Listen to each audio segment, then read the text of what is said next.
la communauté internationale nous a demandé d'ouvrir nos frontières pour accueillir les réfugiés, principalement les réfugiés Hutus. Ils sont venus chez nous. Les efforts qui ont été faits par les gouvernements à l'époque pour les ramener dans leur pays étaient frustrés par la même communauté internationale. En 1997, honorable président, c'était notre guerre de libération. Après 32 ans de dictature, il y avait eu la guerre de la libération. On a libéré notre pays de dictature par notre troisième président, de reste mémoire, M. Laurent Désiré Kabila. Honorable président, une année, 3 mois après, en 1998, nous avons connu une rébellion.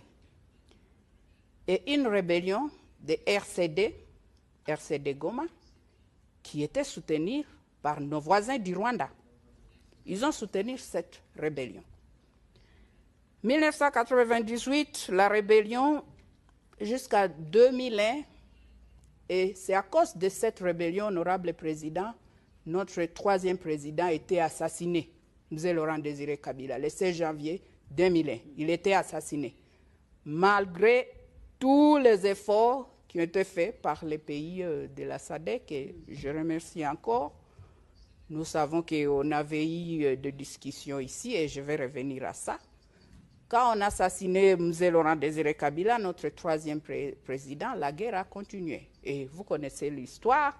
On a connu notre quatrième président, le président Joseph Kabila, qui à l'époque, il avait 29 ans, honorable président. 29 ans. Et c'est lui, après tout ça,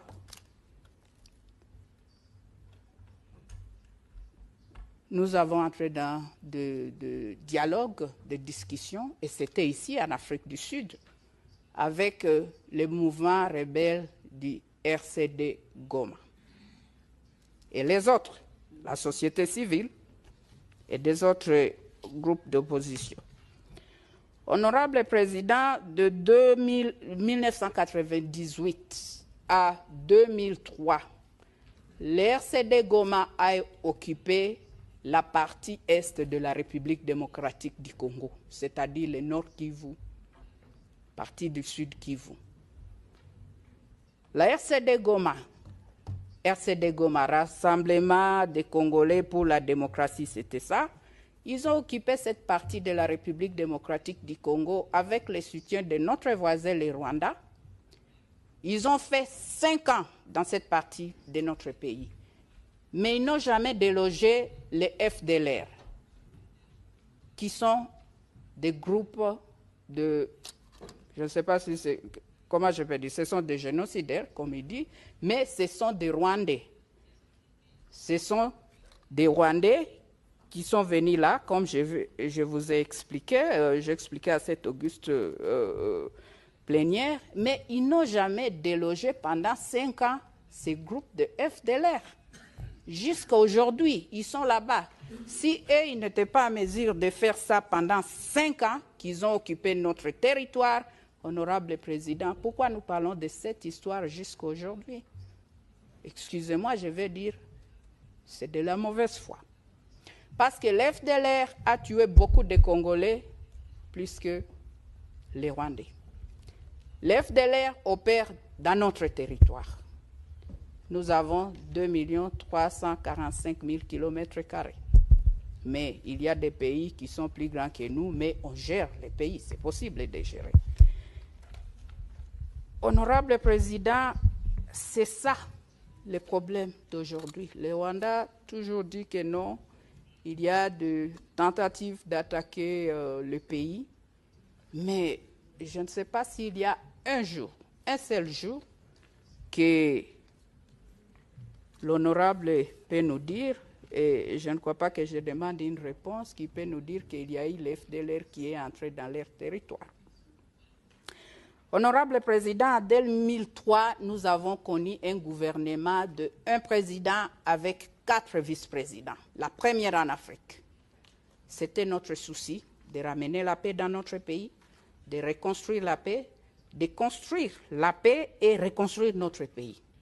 On ne peut pas parler de développement d'un pays ou même de la région des Grands Lacs s'il n'y a pas la paix. Nous avons connu ces gouvernements-là pendant 3 ans, jusqu'en 2006, où nous avons eu la toute première élection démocratique dans notre pays, et c'était 45 ans après notre indépendance. Tous les problèmes qui ont été présentés de RCD Goma, après qui est parti, ils ont recréé CNDP, après aujourd'hui on a les M23. On a résolu ces problèmes, honorable président. En 2013, les M23 que nous parlons aujourd'hui, que nous évoquons aujourd'hui, a été de fait par l'armée congolaise, les forces armées de la République démocratique du Congo. Et toutes ces années, ils ont même écrit, ils ont signé un communiqué pour dire non, il n'y aura plus de la guerre, ils vont participer dans les efforts de paix et politique dans leur pays. Mais ça, chose étonnante, honorable président, qu'aujourd'hui nous parlons des M23 qui n'existaient plus pendant 8 ans. Et nous avons les rapports des Nations Unies. Il y a des preuves que c'est notre voisin du Rwanda qui est en train de soutenir les rébellions, cette rébellion du M23. Oui, on a 120 groupes